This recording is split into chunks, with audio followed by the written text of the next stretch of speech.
Kalau ada sekarang keturunan imigran Yaman yang merasa lebih mulia, Indonesia adalah milik Aulia Tarim. Sakit hati saya. Aulia yang kita Arba'ah untuk tidak dirampas oleh teman-teman kita dari kenal di Indonesia ini, mereka itu aulia dari Yaman. Rhoma Irama, Indonesia punya Aulia Tarim, tapi kenapa kaum Baalawi menguasai? Penyanyi legendaris Rhoma Irama mengungkapkan rasa sakit hatinya terhadap pengakuan yang diperoleh kaum Baalawi sebagai pemimpin spiritual di Indonesia, menyusul maraknya dukungan terhadap mereka dalam masyarakat. Dalam pernyataannya, Rhoma menilai fenomena ini merupakan bentuk penjajahan gaya baru yang berusaha menguasai Indonesia melalui pengaruh agama, dan dia tidak segan-segan untuk berbicara terbuka mengenai masalah ini. Selama ini, masyarakat kita sudah memiliki ulama-ulama asal Indonesia yang berjuang untuk Islam. Maka kita sebagai warga negara Indonesia harus berhati-hati dan lebih mulia daripada 70 kiai orang Jawa. Tuhan ngomong nggak benar itu. Mereka telah membuktikan diri dengan perilaku yang sesuai dengan kultur dan budaya masyarakat kita. Seharusnya, perjuangan mereka dihargai.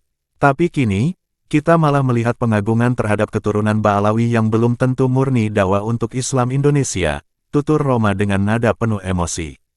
Pernyataan ini diambil setelah banyak laporan yang menyebar di masyarakat mengenai pengaruh kaum Baalawi yang dianggap semakin kuat, lentur, dan agresif dalam mempromosikan ajaran mereka.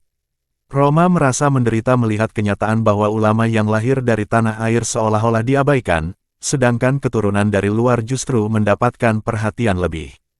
Ini adalah sesuatu yang jelas merugikan masyarakat kita. Kita harus ingat sejarah dan perjuangan kita sendiri. Tegasnya, menariknya, Rhoma juga memaparkan beberapa bukti bahwa kaum Baalawi telah berusaha menguasai Indonesia dengan berbagai cara. Dia menekankan pengaruh mereka dalam penyebaran informasi dan ideologi yang dapat mengubah pandangan masyarakat terhadap Islam. Mereka menggunakan banyak cara untuk menguasai persepsi umat, baik melalui pengajaran, media sosial, dan kegiatan lain yang menarik perhatian masyarakat, paparnya.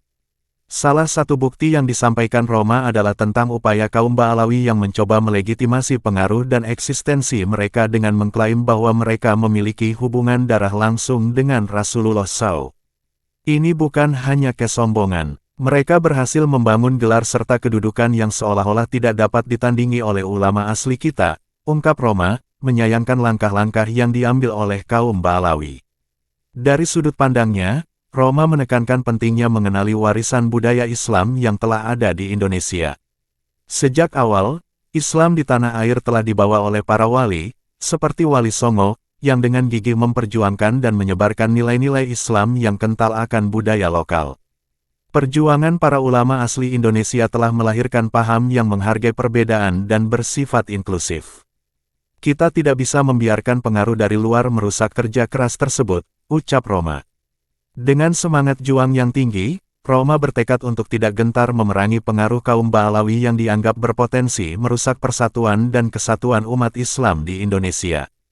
Banyak yang menganggap saya nekat, tetapi ini adalah misi yang lebih besar dari sekadar kepentingan pribadi.